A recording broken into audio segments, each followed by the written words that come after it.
On this episode of ResiWeek, we talk Parks Associates Wi-Fi survey, Alexa loses $10 billion, and package theft. All this and more on this episode of ResiWeek. The network for the AV industry. What are you listening to? This is AV. This is AVNation. This is AVNation. This is ResiWeek, episode 356, Ride an Elephant. Welcome to this episode of ResiWeek. This is your weekly roundup of all the latest news and stories for the residential AV industry. I'm your host, Matt D. Scott for AVNation.tv. And this week, we're pleased to be joined by two of my favorite people. First, we have my sister, Heather Sidorowicz. She is the president of Southtown AV over in Buffalo, New York. How you doing, Heather? Well, we are unburied from our 6 feet of snow that we got right before Thanksgiving. Woohoo! And yeah, now it's all melting, so we can start all over again. Yay! Did you have a good Thanksgiving? It was lovely. I ate way too much, as is the American way. As one does. The other person who's joining us today is my brother, Mr. Stephen Brawner. He is the owner of ProAudio Georgia and ProAudio Carolinas. Did I get that right? Oh, I got it right this time. That's how close we are. Absolutely. How you doing, bud? Hey, Georgia. Hey, how are you? I'm doing awesome. I haven't seen you in so long. It's so great to see you. It has been a while. So great to see you. When I saw your name pop up on the email, I was like, great. We don't even need Matt. Heather and I'll just talk. Shut up. Which is pretty common. I mean, how often does anybody really need Matt anyway? It's just part of it. I have feelings like there's one of them, but I have one. Did you have a good Thanksgiving, Stephen? Did you deep fry a turkey or something Southern? Man, I ate my weight in Thanksgiving food, and that's a lot of food. We just finished leftovers today. Yeah, that's how we My wife, Crystal makes everything from scratch, and our dessert table is a thing of legend. I mean, it is. Yeah, I'll have to send you a picture. It's crazy every year. So please do. She kills it, and then as I eat it, it kills me. But that's okay. I take a few days off. I recover, and that's a relationship. That's a relationship. Little get, little take, little make, little. Yeah, it's perfect. It's always entertaining trying to explain to my clients that we're off on Thursday and Friday because they don't get it, and we just let it go. We let it slide. All right, let's jump right in. It is a bit of a interesting news week because of Thanksgiving. This comes to us from Residential Systems. Parks Associates releases a new white paper on Wi-Fi and home security, examining the rise in demand for Wi-Fi devices that integrate with security and smart home solutions, and going through essentially how many products are getting coupled with these systems, et cetera, and really focusing on the massive problem, if you will, with Wi-Fi in home networks, et cetera, and not the sustainability, but the effectiveness of those systems.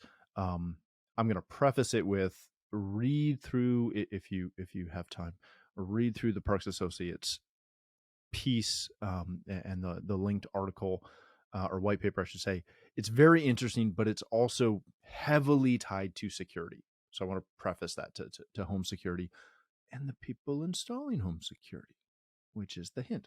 Heather, can we separate much of the data from this or from the article from the security aspect of it? Because Wi-Fi doorbells that are slow, that are directly tied into security systems, we know what models those are, and we know the bar that they're limited to, we'll say, versus some of the other products that are out there on the market that might be a little bit better. Can we pull some data from this that's really effective in our broader businesses, or is this really tied just to the security side? I don't think it's just tied to the security side, but I think we always want to be paying attention in some way. But when you ask an average person on the street if they've heard of a doorbell camera, chances are they're going to tell you about Nest. I'm going to tell you about what Google's doing or Amazon's doing. They're not even thinking about that. They're thinking about accessibility, not security, which is a super dangerous place to be. We should be thinking about security as well. I think that the average human out there is not, which is, it's why we exist. It's called job security. Yep, I like it. Stephen, and we kind of got into this ahead of the show. One of the things that I found interesting and also possibly took a bit of an issue with was they have a poll quote in it in the white paper on willingness to pay for an add-on home network support service. 56% were willing to pay $10 a month. 49% were willing to pay $20 a month to ensure that essentially their home has good Wi-Fi. They'll get notified if devices go offline, blah, blah, blah, blah, blah. I question that number heavily. And I think for the average project or client of our industry, and not even the security industry, but our industry, I really question if they're willing to actually pay $120 a year to make sure my Wi-Fi is good. Okay. The security companies bundle it in with their standard RMR. So yeah, if you're talking to a bunch of security companies, you say, do you sell this? And they say, well, yeah, normally we charge $36 a month. If they want us to maintain their Wi-Fi, it's $46 a month. They're giving away a security system. I mean, clients are more likely to do it with a security company. For an integration company, now I do, which is what we were talking about beforehand. I have Domots on every system I do. I can't remember the last time I did one that doesn't have one. The house I'm sitting in right now is all Domots. And I sell that and I get a good return on that, as you should on your RMR for your services. But that is not just Wi-Fi monitoring. And I will tell you something, I've never seen a raw security company that I would want monitoring my network. I mean, it's like when people call you and they say, well, Comcast says that they'll put a security system in. My first statement I make is, when was the last time you considered Comcast trustworthy? It strikes me as odd. Like, so what you're saying is the same company that you have to talk to 8 people to get good customer service, you want them in charge of your life if something happens in your home. And that generally ends that conversation. So my thing is it is hard to sell RMR in our industry. A lot of people don't see the need. They say, well, I paid all this money for this equipment. It should just work. Forever, right? Yeah, Work forever. forever. I paid you so much money 10 years ago. Yeah.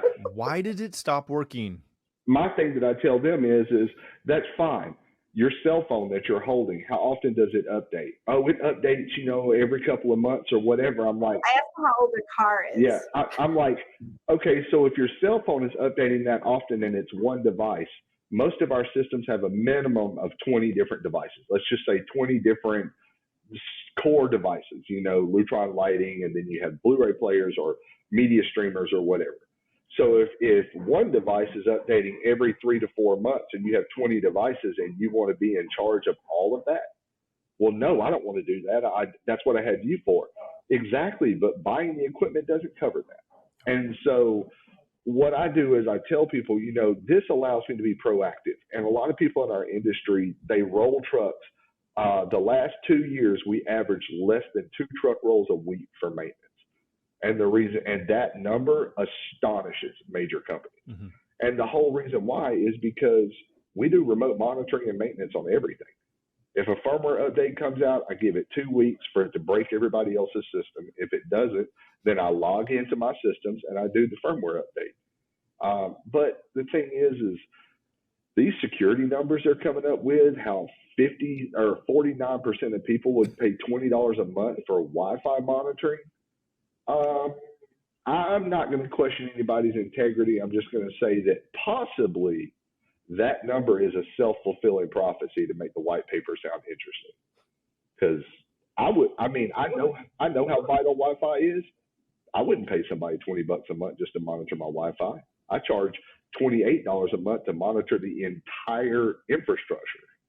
What gives me pause is every client I talk to who has an alarm system at $40 a month, they're trying to find ways to pare that sucker down, not add on to it, which is always the like, okay, so I can add this and this and this and this and this. I can get weather on the panel and it's an extra $5. Awesome. I wish I had a device that let me check the weather. Let me ask both of y'all, when was the last time you talked to a client and they said, well, I really don't like paying $15 a month for this cable box. Right. Happens all the time. And so now they're going to release a paper that says the same people that don't want to pay $15 a month for a cable box in a $3-4 million house are going to pay $20 a month so that you can make sure their Wi-Fi stays running. Yeah. Not going to happen. Like I said, I understand. It all depends on how that question was asked and who they were asking that question to, right? I mean, we all know from statistics there can be. Never. Nope. Nope. I just think that. How has my show become? I think that Heather hit it on the head. It depends on who you're polling up. Like I said, if you go out to write a paper and you have a preconceived notion, I actually have a client who is a court, like a certified statistician. I don't know how you say that. Anyway, he actually got accidentally hired during a court case. He got submitted to support both sides of the argument, and he was able to do it. There you go. And drop mic that story. There's lies, damn lies, and statistics. And so I just have these papers that come out, and they trip me out, man. Hey, did you know that your average client would be willing to ride an elephant to work? No, they wouldn't. Stop saying stupid things. I think we just got the name of this podcast. All right, let's change topics for a second. This comes to us from CE Pro. Amazon is expected to bleed over $10 billion from Alexa and other devices. Yeah, Whoops. Hey, it's been a couple weeks of just money exploding. It was an accounting error. The statistician got it wrong. Calm down. Billion? Essentially, and again, this shocks everyone, but a report from Business Insider found that essentially when you sell devices at or below cost, you lose money. Is that how that works? It's how it works. But it's crazy. They continue to or they're committed to continuing to pursue Alexa. Put that down, sir. Even though they've lost the couple things that surprised me was one, that they lost that much stinking money. Two, that they actually thought that Alexa was going to lead into other things that they were going to be able to monetize. Have you ever bought something through your Alexa? Like, have you ever even thought oh, let me? Not a I chance. would be no, you're going to take advantage of me. I have to look at the different people and, you look and you compare. And this is oh no, I'm just going to be the most expensive one. And even when she would pop on and be like, would you like us to add that to your shopping cart? It was like the panic of no. No, exactly. Absolutely not. And you're pulling your phone out to make sure she didn't add anything. No, it's bad.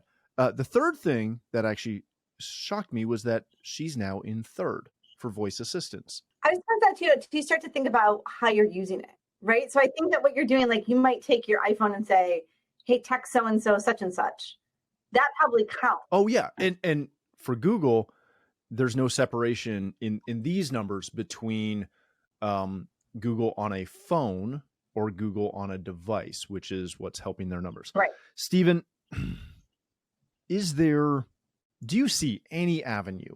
And again, I realize this is a little bit outside of our realm, but do you see any avenue where any of these voice assistants actually can be monetized effectively when they're hardware?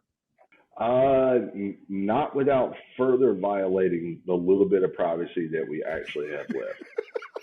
So, yeah, you could monetize. You say you wanted that for Christmas? I've placed the order. Exactly. I have in my show house for my company, I have a voice system, Josh AI. But in my primary home, I don't have one. And then everybody's like, why don't you have one? And I tell them because I don't. They listen all the time. And then I say, but so does my cell phone. But I have to have a cell phone. And it's always hilarious. People always say the same thing. No, they only listen when you say their name. And I'm like, hey, man, how do you think they heard you say their name? But and then you point them to the court cases where the recordings have been used to prosecute criminals. Do I think you can monetize it without further privacy violation? I just don't. And the reason why is because most people, even your most adamant technology users, we have hit a wall in the technology world where people are starting to pull back. They understand they don't have any privacy, and it kind of sucks. When you tell somebody, I wouldn't put that in my home, And then you start talking to them and they all, everybody has this story where they were sitting around talking about a trip to Tahiti with their friend, nothing around but their cell phone. And next thing you know, on Facebook, they've got trips to Tahiti advertised on the side of the screen. Everybody's got that experience, and people are starting to freak out, man. So I think that the idea was interesting, but people decided to use it differently, and it just isn't going to work. But, they could totally, why instead of selling these things for $29.59 and $109, like sell it for $200, and make some money off the item itself. Because I think people like the accessibility of it. Play music in my kitchen. That people are, for me, the greatest thing that thing has ever done is add such and such to my shopping list.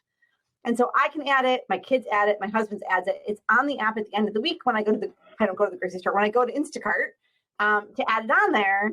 And it's the greatest thing ever. Like I'm willing to sacrifice my privacy for that alone. Now we know what the line is. But how do they monetize that? They'd have to charge. I have to give you a wonderful story for your show here. Speaking about adding things to the cart, my kids, when they were in high school, they were both, they were getting ready. My oldest son was getting ready to take his finals, and my youngest son was junior, and he was getting ready to take his.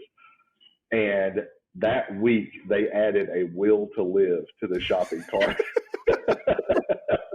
So, when my kids were younger, they had the greatest things, but now they do. So Crystal gets to the store, and she pulls up the list in the shopping cart, and she sends me a picture where it says a will to live. And I told her, I said, see if you can pick me one of those up too. So you got to go to Costco, get it in bulk. Yeah, we tested it in our house. The kids enjoyed it for a while. They enjoyed playing music through it, like you said. I think that where they all miscalculated was they thought people were going to basically go, okay, Amazon, Alexa, whatever, buy me a Mercedes.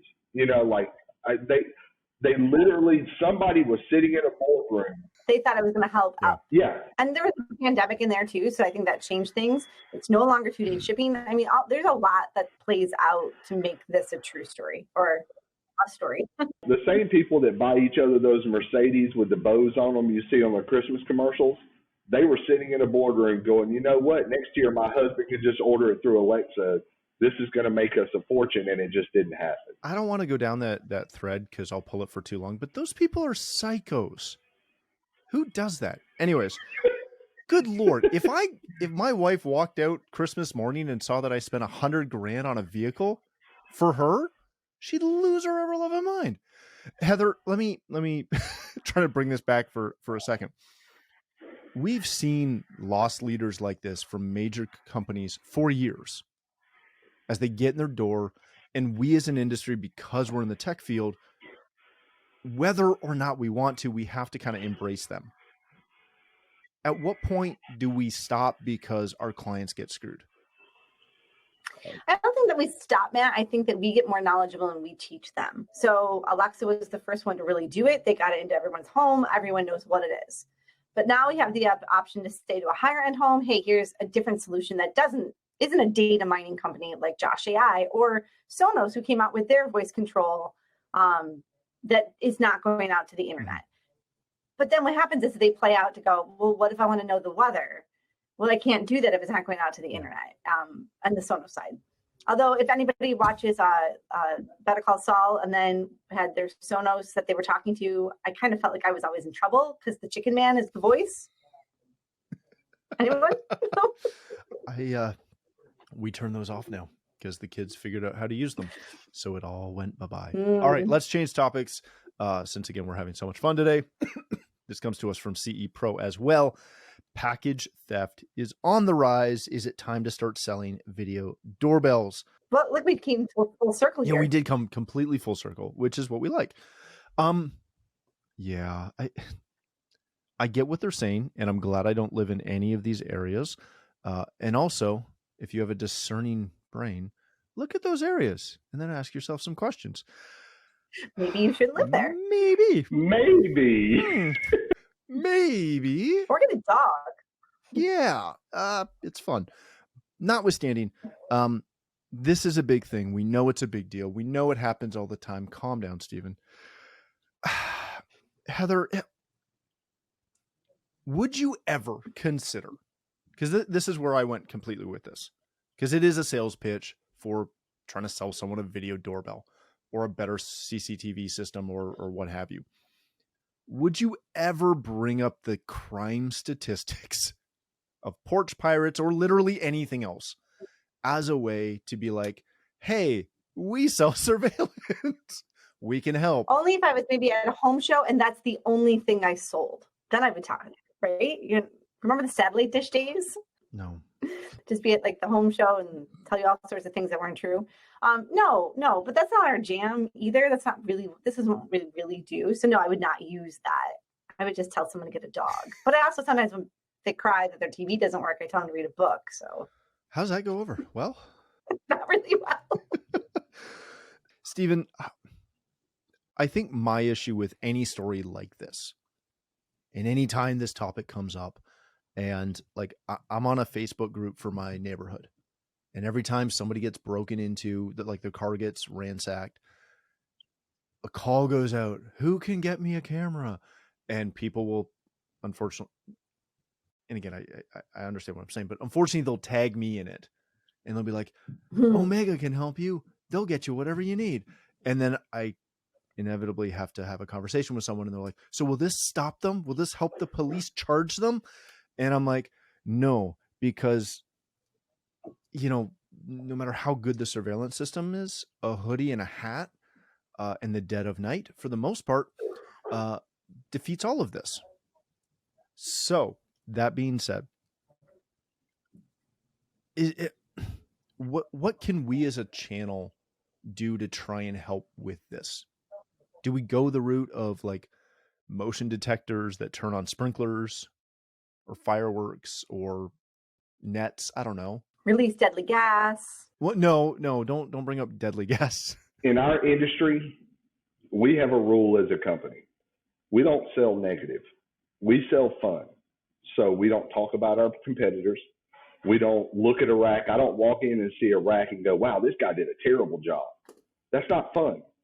You walk in and go, wow, we can work with some of this. It needs a little bit of cleanup, but that's okay. We can make it work. And then you might end up pulling the whole system out, but you didn't start off negative. Security guys are negative. AV companies, we sell fun for a living. If at any point you're talking to your client and you realize the conversation sucks, then you're not doing your job. I have clients all the time that I sell full home systems to, and we never once discuss anything negative. Why would you do that?